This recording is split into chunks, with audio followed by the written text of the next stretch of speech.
O Pleno do Concello de Pontevedra aproba exixir compensación xusta e diálogo cos afectados polo Pía de San Amaro. Os votos a favor do PSOE e Partido Popular sacaron adiante unha moción dos socialistas. O BNG optou pola abstención porque consideran que con isto se paraliza a construción de vivenda pública en Pontevedra.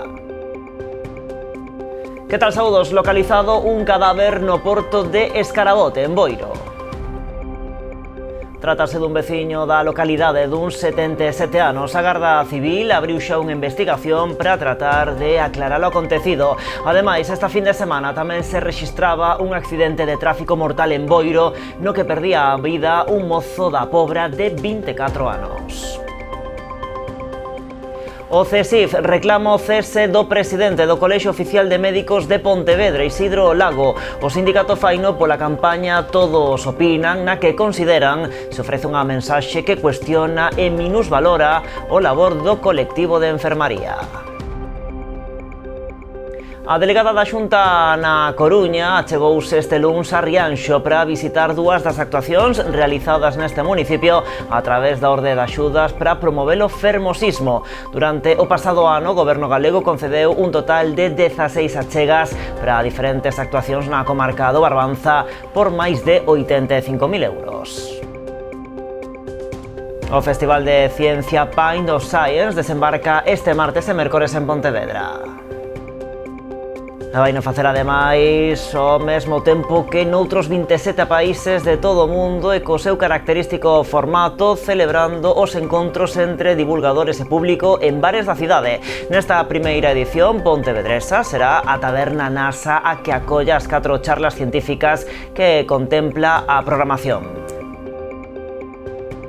E o Auditorio de Marín xa é unha realidade. Logo de moitos anos de trámites e obras, a nova infraestructura cultural xa está aberta ao público. Trátase dun edificio de 2.000 metros cadrados cun escenario que mira ao mar e que conecta a zona do Porto coa vila. Asuntos que tratamos de contado aquí nas Novas do Día en Canal Rías Baixas.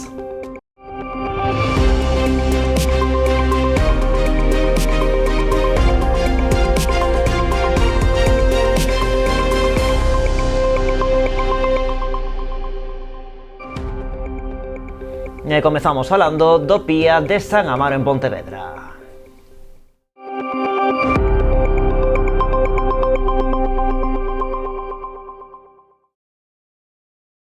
O Pleno do Concello de Pontevedra aproba exixir compensación xusta e diálogo cos afectados polo Pía de San Amaro. Os votos a favor de PSOE e Partido Popular sacaron adiante unha moción dos socialistas. Defenden que este é o momento de dialogar cos veciños e que non suporía retrasar o proxecto. O BNG optou pola abstención porque consideran que con isto se paraliza a construción de vivenda pública en Pontevedra. O proxecto de interese autonómico que plantexa a construción de máis de 2.000 vivendas públicas en San Amaro arrancou sen dialogar cos veciños afectados. É a principal crítica que recolle o PSOE na moción que hoxe presentou no Pleno pontevedrés. Hoxe temos uns veciños e veciñas que non saben canto se lles vai pagar polas súas vivendas, que non saben canto se lles vai pagar polas súas fincas, polas parcelas que teñan na zona, que non saben como se vai ordenar ese ámbito, que non saben nada prácticamente do que se vai facer ali. E o que está pedindo esta moción é que antes de dar máis pasos, antes de desenvolver o Pía de xeito absolutamente efectivo, se escoite, se fale con eles e se lles dé solucións. Puentes defendeu que o texto non pide a paralización do proxecto, o que reclama que Concello e Xunta se reúnan cos afectados para estudar posibles cambios no ámbito de actuación, tamén acordar compensacións xustas. Ante a falta de información, a xente o único que ten son publicacións oficiais no Diario Oficial de Galicia. E o único que está publicado a día de hoxe no Diario Oficial de Galicia é que os seus terreos valen entre 2 e 10 euros. Hoxe, que aínda non está desenvolvido iso, que escoitemos aos veciños e veciñas para neste momento que é o preciso, cando aínda hai moi poucos pasos dados, se empecen a facer ben as cousas e se fagan de acordo coas necesidades que teñen os veciños e veciñas de Pontevedra. Pro BNG o texto da moción socialista supón retrotraer o Pía 2 anos atrás e recordou que o proxecto foi aprobado por unanimidade no Pleno. Así as cousas, asegurou que o Goberno local apoia a reclamación de conseguir indemnizacións xustas pros afectados. Comprendemos completamente todas as vosas preocupacións. Cando estamos a falar de casas, estamos a falar de proxectos de vida. Que saibades, veciños e veciñas, se me permite, que vos tutee, que desde o goberno local ides contar con noso apoio para que estes PIA que se está promovendo por parte da Xunta de Galiza sexa compensado económicamente de maneira xusta, pero que non podemos, como xa vos transmitimos, é frear que se construa vivenda protexida na cidade. Pola súa banda, o Partido Popular sinalou a falta dun PEXOM actualizado como a orixe deste problema e da falta de vivenda en Pontevedra. Domínguez defendeu ademais a xestión da conselleira de Vivenda, María Martínez Allegue. Si hay un gran responsable y si hemos llegado a esta situación, entre otras muchas cosas, es porque el señor Lores no hizo su trabajo y no desarrolló un plan general de ordenación municipal. Los últimos responsables, y hablaba de responsabilidades, somos todos los que estamos aquí, pues todos hemos aprobado por unanimidad ese PIA. Finalmente a moción saiu adiante cos votos a favor de PSOE e Partido Popular. O BNG optou pola abstención. Bueno, medio cento de veciños afectados por este PIA de San Amaro asistiron este luns ao pleno de Pontevedra. Ante esta sesión criticaron a xestión realizada do proxecto. Denuncian a falta de comunicación previa e preocúpalles especialmente a pinza de prezos que se fixa no Diario Oficial de Galicia, con compensacións de entre 2 e 10 euros por metro cadrado. A conselleira de Vivenda, María Martínez, reunirase con eles este vindeiro 22 de maio. Medio cento de veciños afectados polo PIA de San Amaro seguiu dende o público o debate plenario. Antes do inicio da sesión acusaban o Concello de non defender os seus intereses e lamentaban a falta de comunicación que rodeara a tramitación do proxecto. Os veciños de San Mauro recibimos unha notificación na que se nos di que estamos afectados. Referencia catastral, afectados. Nós non estamos en contra da vivenda protexida, non estamos en contra de que se construa, pero que deixáronnos fora, cas prisas e con todo deixáronnos fora, e cao. Tamén lles preocupan as cifras que se manexan nun inicio para compensalos polas expropiacións. A documentación técnica fixa indemnizacións entre 2 e 10 euros por metro cadrado. Levamos máis dun mes, mes e medio, 2 meses. Hai familias, a maioría é xente maior, indefensa, que empeorou, se xa están mal de saúde, empeoraron moitas persoas. E aquí non lle importa a ninguén. Tranquilidade, tranquilidade, compensacións xustas, realosos, vaise vos tratar ben. Non, tratádenos ben xa, con respeto, claridade, transparencia e, por suposto, que se teñan en conta a forma en que nos afecta. Hai xente que vai quedar desahuciada. En canto á proposta da Xunta que apunta a posibilidade de que os veciños participen no desenvolvemento urbanístico, non a ven como unha opción real. Que unha trampa, unha soga a cuello, o sea, quedas en nada do que tes e che poñen unha soga a cuello para o resto da túa vida dependendo do que eles decidan. E a ver quen é o obrero minimamente que poda facer esa inversión. Están amparados nunha lei que nos deixa na miseria. Entón, se non se teñen en conta un mínimo de alternativas do que propón o PSOE, neste caso apoiado tamén polo PP, se non se ten en conta eso, deixanos máis na miseria todavía. Tralo pleno de hoxe, os veciños están convocados a unha reunión coa Consellería de Vivenda. Será este venres 22 de maio para analizar o grao de afectación das propiedades. Levamos 40 anos entrando na túa casa, instalando os teus soños e coñecendo o teu nome. Fomos a túa tenda de confianza con outros nomes e hoxe evolucionamos para darche moito máis. Agora somos Mi Electro, mesmo equipo, mesma confianza e a experiencia de sempre coa forza dos mellores. Ven a descubrir a tecnoloxía máis avanzada co trato de toda a vida. Os de sempre, agora máis fortes que nunca. Agardámoste. A Garda Civil de Boiro abriu unha investigación para tratar de aclarar o acontecido este luns ao mediodía no porto de Escarabote, onde apareceu o corpo sen vida dunha persoa flotando na auga. Trátase dun veciño da localidade duns 77 anos. Polo de agora, descoñécense as posibles causas do falecemento, algo que terá que revelar a autopsia. Aínda que todo apunta a que puideran ser causas naturais ou ter sufrido unha indisposición cando paseaba polo peirao, que acabou coa posterior caída ao mar. E falámoslles tamén do accidente mortal que tiña lugar esta pasada fin de semana en Boiro na madrugada do sábado ao domingo, no que perdía a vida un mozo de 24 anos da Pobra.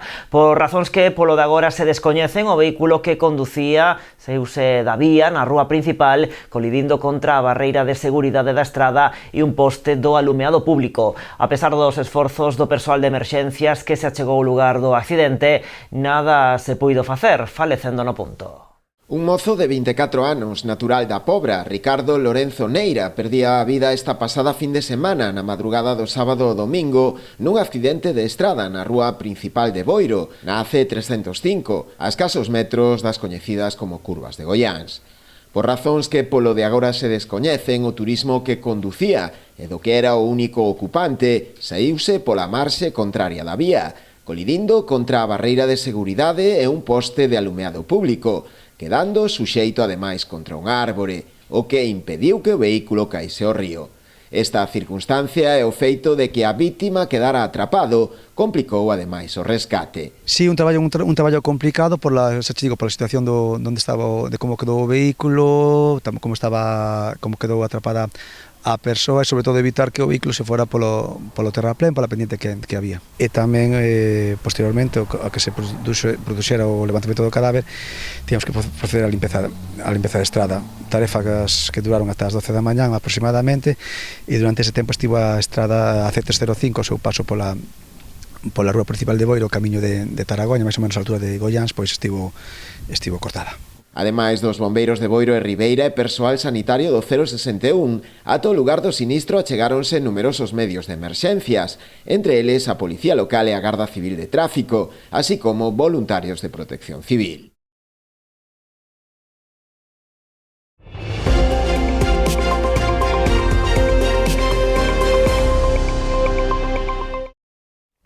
O sector do metal da provincia de Pontevedra pechou un preacordo pro novo convenio co apoio de Comisións Obreiras e UGT, pero sen a CIGA, sindicato mayoritario. Logo de 3 xornadas de folga que paralizaron o sector, o principio de acordo para un convenio a 4 anos recolle un incremento salarial do 15%, un 5% este ano 2026, 4% en 2027 e un 3% en 2028 e outro tanto en 2029. Inclúe unha cáusula de garantía vinculado ao IPC cun tope do 2,5% en 2027, 2028 e 2029. Tamén se establece a diferenciación salarial entre oficial de primeira e de segunda, outorgando ao primeiro un incremento dun 0,5% en 2028 e outro tanto en 2029. Comisións Obreiras e UGT valoran positivamente os avances neste convenio que cualifican de histórico, apuntando que é o mellor dos últimos 20 anos. Agora o texto terá que ser validado polas súas asembleas. A CIGA, entretanto, di que este preacordo traizoa o que os traballadores estiveron defendendo nas 3 xornadas de folga, apuntando que o convenio non está á altura e que os vindeiros anos serán 4 anos perdidos. A Central Nacionalista celebrou este luns á tarde asembleas de traballadores para expoñer a súa posición. O CESIF reclama o cese do presidente do Colexio Oficial de Médicos de Pontevedra, Isidro Lago. O sindicato faino pola campaña Todos Opinan, na que consideran se ofrece unha mensaxe que cuestiona e minusvalora o labor do colectivo de enfermaría. Nos cartéis aparece a frase "díxomo a miña enfermeira" ao lado doutras como "a intelixencia artificial recomenda" ou "a meu curmán funcionoulle". Todas elas rodean o lema da campaña Todos Opinan, o teu médico diagnostica. Dende o CESIF acusan o Colexio Profesional de recorrer o descrédito e a confrontación. Por iso piden a retirada da campaña, unha rectificación pública por parte do órgano e o cese do seu presidente. Contra esta mensaxe tamén se pronunciaron Comisións Obreiras, SATSE e o Colexio de Enfermaría de Pontevedra, que reclamaron a súa retirada e que se pidan desculpas por atacar a dignidade e o prestixio profesional das enfermeiras e enfermeiros. Mais asuntos, a delegada da Xunta na Coruña chegouse este luns a Rianxo para visitar 2 actuacións realizadas neste municipio a través da orde de axudas para promover o fermosismo. Durante o ano pasado a Xunta concedeu 16 achegas para diferentes actuacións na comarca do Barbanza por un importe duns 85.000 euros. Acompañada do director do Instituto de Estudos do Territorio, Enrique Luis de Salvador, e do alcalde Julián Bustelo, a delegada da Xunta na Coruña, Belén do Campo, visitou esta mañá en Rianxo dúas das actuacións realizadas neste municipio, o abeiro das axudas da Xunta a particulares para promover o denominado fermosismo, correspondentes á convocatoria do ano pasado. Durante a visita a Belén do Campo destacou a boa acollida que teñen estas achegas, poñendo en valor o impacto positivo que estas pequenas intervencións poden ter na mellora da paisaxe da contorna urbana e rural. Durante o pasado ano, a Xunta concedeu un total de 16 achegas para diferentes actuacións na comarca do Barbanza, por un importe total de máis de 85.000 euros, sendo Rianxo o concello da comarca que rexistrou un maior número de achegas, cun total de 6 beneficiarios. Nesta comarca de Barbanza van a ser 85.000 euros de que se van a beneficiar 29 particulares, en este caso con 8 concellos. Nos queremos animar a que particulares, coñezan estas órdenes, dende a Consellería se lles dá moita difusión e tamén agradecemos que os concellos tamén den difusión aos veciños e veciñas que viven nun entorno. Con isto que estamos facendo, é unha Galicia de calidade, unha Galicia moito máis fermosa, que teño os seus paisaxes, pero que estes paisaxes ás veces, teñen que estar tamén acompañados dese fermosismo que temos que ter nas fachadas das casas, nos peches que despois vamos a ver tamén noutra propiedade daqui de Rianxo. Contento de que Rianxo estea nese podio de consellos beneficiarios, porque detrás hai veciños e hai veciñas que están facendo ese esforzo para mellorar os seus entornos das súas vivendas e nada máis, agradecerlle a delegado director que hoxe nos visiten para dar conta destas axudas, que ademais con este tipo de actos o que facemos tamén é divulgar a propia existencia destas axudas e de cara a ordenes de anos futuros, que tamén a xente sepa que se pode acoller a elas. A convocatoria deste ano conta cun orzamento global de 2 millóns de euros, o dobre que en 2025, coa que se repartirán un total de 690 axudas. A Xunta financiará ata o 70% do orzamento subvencionable. E a deputada responsable de plans na Deputación da Coruña estivo esta mañá en Outes para coñecer algunhas actuacións executadas con cargo a fondos provinciais. Ademais da execución de beirarrúas e canalizacións no cruceiro de Ró, visitou o antigo colexio onde se vai acometer o acondicionamento interior para albergar a escola de música no primeiro andar. Acompañada do alcalde e outros membros da corporación local, a deputada provincial responsable de plans desprazouse ata o cruceiro de Ró para supervisar o resultado de dúas obras acometidas na AC 550 o seu paso por este núcleo. Isto trátase de dúas intervencións, a primeira desa marxen dereita da estrada AC 550, que vai desde a cruce hasta o seguinte de aí abaixo, onde tamén se separaron pluviales e fecais, e por outro lado esta marxen foi noutro plan, foron en dous pós diferentes, que discurre tamén desde este cruce tamén en paralelo hasta o seguinte cruce que temos alón baixo, e que ao final o que se conseguiu é separar pluviales de fecais e ademais de contar xa con as aceras en condicións, que todos sabemos que tamén das necesidades de mellorar as aceras é evitar caídas e que os veciños poidan discurrir por elas con total normalidade. Estas dúas actuacións, que supuxeron un investimento próximo aos 138.000 euros, súmanse os máis de 1,4 millóns destinados este ano ao Concello de Outes, tanto no POS como no plan adicional, para obras, servizos e gasto corrente. Este ano 1,4 millóns aprobados neste plan entre o inicial e o que acabamos de aprobar agora mesmo este segundo adicional, 1,4 millóns para Outes, para obras, para servicios sociais, para gasto corrente. É un plan que eu creo que hoxe en día é unha ferramenta indispensable para a supervivencia dos concellos. Falamos sempre dos concellos máis pequenos, pero hoxe en día todos os concellos estamos tendo un grave problema de financiamento. Este plan, que é un plan estable, é un plan que dá a coñecer as súas cifras con anterioridade, o ano anterior, que permite planificar e, sobre todo, que dá moita facilidade e flexibilidade aos concellos para adaptalo á súa realidade e, como dicía o alcalde, dar solucións a problemas da veciñanza de cada concello. No marco deste plan, executarase tamén a mellora do alumeado no campo municipal de fútbol, así como o acondicionamento interior do primeiro andar do antigo colexio Emilio Navascués, xa en fase de licitación. E o alcalde de Rianxo, Julián Bustelo, anunciou a través das súas redes sociais a decisión de volver presentarse como cabeza de lista de Rianxo en Común para as vindeiras eleccións municipais de 2027. O rexedor rianxeiro di tomar esta decisión despois de meditalo moito, pois rumoreábase que non ia volver a presentarse, justificando a súa decisión nos apoios recibidos pola veciñanza. Outro dos argumentos esgrimidos por Bustelo responde á necesidade, dixo, de seguir dirixindo os proxectos que o goberno local ten en marcha e outros que queren impulsar nos vindeiros anos. Tamén sinala que tratará de facelo buscando as alianzas e os acordos que permitan acadar unha forte maioría. Bueno, e a volta da publicidade, entre outros asuntos, imos meternos dentro do novo auditorio que acaban de inaugurar no Concello de Marín.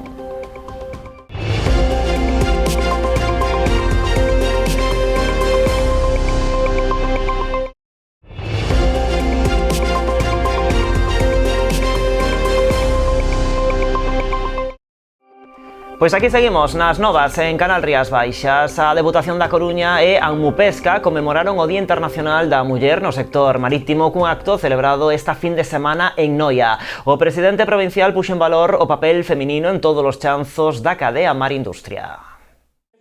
Reivindicar as mulleres do mar e poñer en valor o seu papel no sector, que non sempre foi visible. Con este obxectivo, a Deputación da Coruña e a Asociación Anmupesca sumaron esforzos para celebrar un homenaxe coincidindo co Día Internacional da Muller no sector marítimo. O Coliseo Noela de Noia quedou pequeno para acoller os numerosos asistentes a este encontro, que contou coa presenza de destacadas profesionais. Durante o acto procedeuse tamén a entrega de distintivos a 3 mulleres pola súa traxectoria. As galardoadas foron a fundadora da Asociación Mulleres Salgadas, Dolores Gómez, a vicepatroa da Confraría de Camariñas, Amalia González, e a mariscadora e divulgadora de contidos en redes, Mercedes Silva Totaquequi. O presidente da Deputación foi o encargado de clausurar a xornada, destacando a importancia de todas esas mulleres que sostiveron unha parte esencial da economía para facer da Coruña unha provincia dinámica e puxante. A provincia non se entende sen o mar, sen as lonxas, sen as conserveiras, sen as redeiras, sen as bateeiras, sen as mariscadoras. Sen todas esas mulleres que durante anos sostiveron e sosteñen unha parte esencial da nosa economía e moitas veces recibiron menos visibilidade e reconhecemento do que merecían. Por iso tamén ten sentido que por primeira vez celebremos o Día das Mulleres no sector do mar e o fagamos aquí, en Noia, unha vila e unha comarca no que o mar forma parte do modo de vida de miles de persoas, de miles de familias. Hoxe queremos reivindicar esas mulleres as que tiveron sempre, aínda que o seu papel non sempre fora visible para a sociedade. As mulleres que cosen redes, que clasifican peixe, que traballan na conserva, van á meixa ou ao berberecho, as bateiras, as que traballan cada día nas lonxas, nas confrarías ou nas propias empresas do mar. Durante o encontro abordáronse tamén os retos de futuro que constitúen unha das principais preocupacións do sector, que atravesa uns momentos moi complicados. Daí a necesidade de seguir a buscar solucións a través de propostas como as xurdidas da Mesa Interinstitucional do Mar de Noia, como estudo rigoroso sobre a caída da produtividade, un protocolo de baleirado de encoros ou un plan de acción para o saneamento integral da ría. Tamén o Concello de Ribeira quixo conmemorar o Día Internacional da Muller no Mar cunha homenaxe ás peixeiras. O Museo Municipal acolleu o acto no que participaron as 11 mulleres galardoadas, 10 que traballan nos postos do mercado municipal e unha vendedora ambulante de peixe.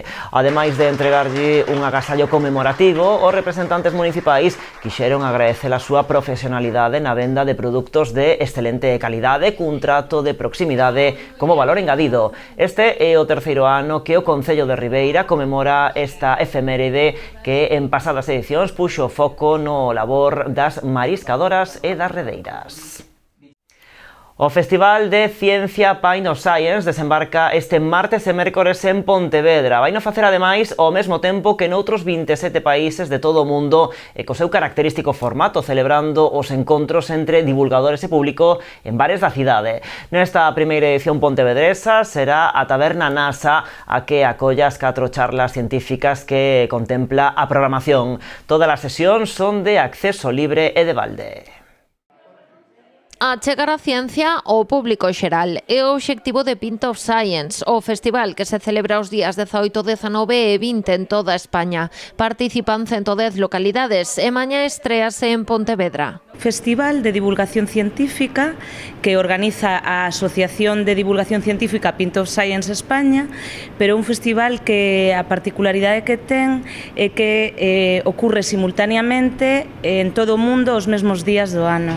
Terá lugar nos 5 continentes, en 27 países Claudia González prendeu a mecha pro desembarco pontevedrés do festival. Fixo despois de participar o ano pasado como relatora en Vigo, porque outra aposta de Pint of Science é botar man de investigadores de cada zona. Dícese quilómetro cero, non? A idea é que os relatores, os poñentes sean investigadores da cidade. Entón, eu o ano pasado fun a Vigo porque en Pontevedra non se celebraba e gustoume moito a organización, disfruteino moito. Falei ca miña parella que tamén traballa en investigación e con outros colegas da universidade que tamén traballan en investigación e pensamos por que non buscar un lugar en Pontevedra para facelo. Ese lugar será a Taberna Nasa, na Rúa da Galera. Acollerá entre mañá e pasado 4 charlas. Correrán a cargo de Pablo Hernández, que desmontará os principais mitos sobre a dor de costas, Elena Vila, que explicará por que coidar a musculatura é unha das claves para vivir máis e mellor, Juan López, que abordará como as novas tecnoloxías poden axudar a promover hábitos de vida saudables, e Víctor Sánchez, que falará sobre o postcrecemento. Que unha palabra mellor un pouco rara para falar unha cosa que non é tan tola, que plantexar que precisamos mudar os hábitos da sociedade. Precisamos xirar cara a unha forma de valorar cales son os obxectivos políticos que nos rixen. Ao mellor non ten que pasar tanto polo crecemento económico ilimitado como por ver cales son as nosas prioridades. Plantexar como ter un estilo de vida, unha sociedade, unha colectividade máis sana e tamén máis sostível. A deste ano é a 11ª edición de Pint of Science. Neste tempo participaron máis de 130.000 persoas como público e superanse os 5.300 investigadores. Ademais, neste 2026 o festival aposta por reforzar a súa presenza en zonas menos poboadas. O objetivo é acercar a ciencia á ciudadanía, democratizar o coñecemento, pois ir ao rural, que é onde máis lonxe quedan estes espacios, pois é unha das prioridades. O acceso é totalmente libre e gratuito. Tras cada sesión, o público poderá conversar cos científicos e científicas, un xeito ameno e ben diferente de achegarse á ciencia. Que é unha axuda xigante para deixar de esgochar a ciencia que facemos detrás de suscripcións que non son baratas precisamente a revistas científicas e falar en termos que son moito máis recoñecibles por resto das persoas. Entón quero animar a calquera que teña o mínimo interés tanto na saúde como o tema do decrecemento e a xusticia social a chegarse, porque non imos ser frikis, non imos falar dos nosos libros.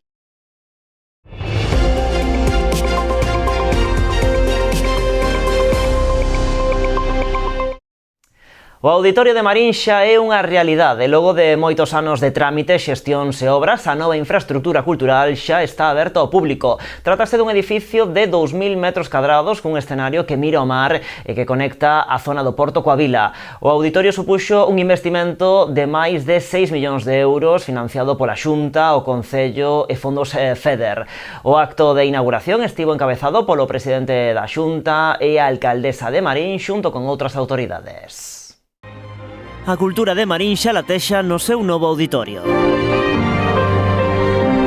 Centos de veciños asistiron á apertura desta nova infraestructura cultural situada no Paseo Alcalde Blanco. Que felicidade máis grande sinto neste momento, vendo este patio de butacas con público. Un soño cumprido, dixo a alcaldesa, polo que a vila levaba moitos anos agardando. Cando un leva tanto tempo soñando cun proxecto, desde que precisamente iso era un soño ata que se fai realidade, é difícil non emocionarse. O novo auditorio ten unha capacidade para 500 persoas, un salto cualitativo e cuantitativo que elevará a potencialidade da oferta cultural na vila. Debíamos ter un espacio digno e non ser sempre que conformarnos con espacios aos que lles temos cariño, sin duda, pero que non recollían as características necesarias para dar, sen dúbida, este salto de calidade. Para chegar ata aquí houbo que superar multitude de trámites, xestións e tamén atrancos que deron paso a 4 anos de obras. Chegaron momentos de tomar decisións e tomámolas. E por iso, hoxe, estamos aquí. E estamos aquí para entregarlle ao pobo de Marín, para entregarvos a vos as chaves do que vai ser a vosa, a nosa futura Casa Cultural. Mais alá das dificultades nos trámites, o custo económico tamén condicionou o proxecto. Para erguer este edificio e enchelo de todos os equipos técnicos precisos, fixeron falta 6,4 millóns de euros. Ademais do esforzo do Concello, a Xunta chegou 2,7 millóns e contouse tamén con financiamento europeo dos fondos FEDER. Sen eses cartos, o proxecto volvería a ser só unha ilusión e non poderíamos pasar ás obras. E aí entra Alfonso Rueda, que por encargo, ainda non era presidente, do entón presidente da Xunta, Alberto Núñez Feijóo, comeza a axudarme a buscar financiamento. Primeiro, díxome que priorizaríamos a construción do Centro de Saúde de Marín e unha vez listo, iríamos a polo auditorio. Non foi un proceso fácil, foi un proceso longo. Priorizamos, efectivamente, a primeira vez que falamos desto, había que acabar o centro de saúde. Creo que todos estamos de acordo que todo importante, o centro de saúde, o magnífico centro de saúde que se fixo en Marín, era moi necesario, pero isto tamén. O presidente da Xunta destacou que o novo auditorio suporá un impulso importante para a dinamización cultural, social e mesmo turística de Marín. Aquí queda para todos os veciños e as veciñas de Marín e de toda a contorna, pero este concello tan grande, un dos máis importantes da provincia de Pontevedra, dende logo, e de toda Galicia, merecía este edificio. O auditorio ten unha superficie de 2.000 metros cadrados. Foi construído nunha parcela da Autoridade Portuaria unindo ese espazo co centro da vila. Este luns arrancou a plantación dos xardíns da contorna. O seguinte paso, dotalo de contido. Estamos en dúbida en disposición de iniciar o seguinte paso, que é a xestión cultural e a posta en disposición de todos os que estamos aquí e os que queiran vir visitarnos. Unha programación estable, dinámica, completa e ambiciosa. E agora o que hai que facer é, agora ven a segunda parte, que é casi tan difícil como a primeira, que é darlle sentido. Isto é un continente, ao final, un continente moi bonito, un continente moi ben construído, un continente moi traballado, pero agora o contido é o fundamental. A posta de longo do auditorio foi apadriñada polo gaiteiro Carlos Núñez, que puxo o broche de ouro ao acto.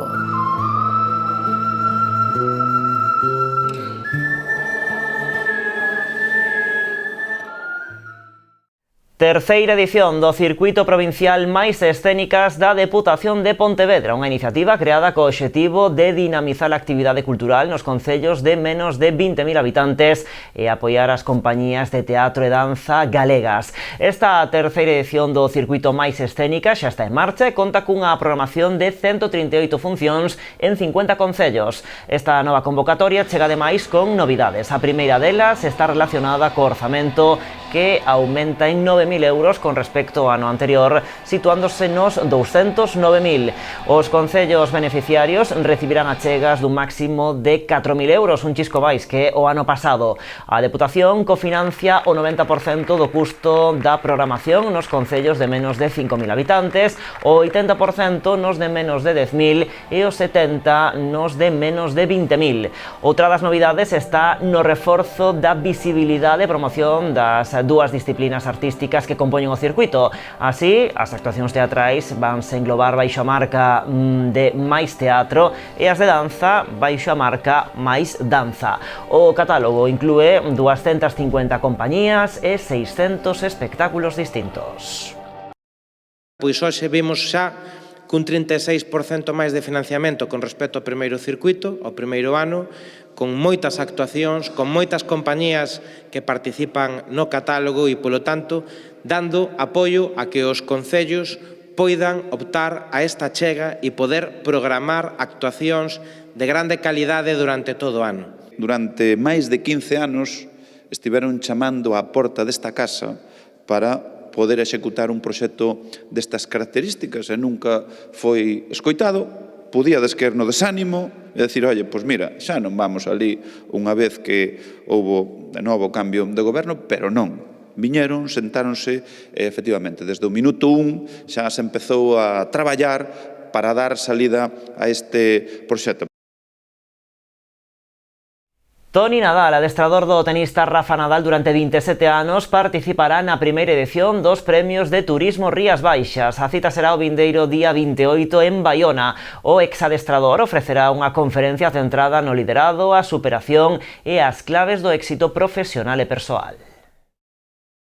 É unha xornada que vai máis alá da entrega desos premios, porque o noso obxectivo é reunir a todo o sector turístico provincial para avanzar no posicionamento do noso destino como piar de referencia e un piar turístico no norte peninsular.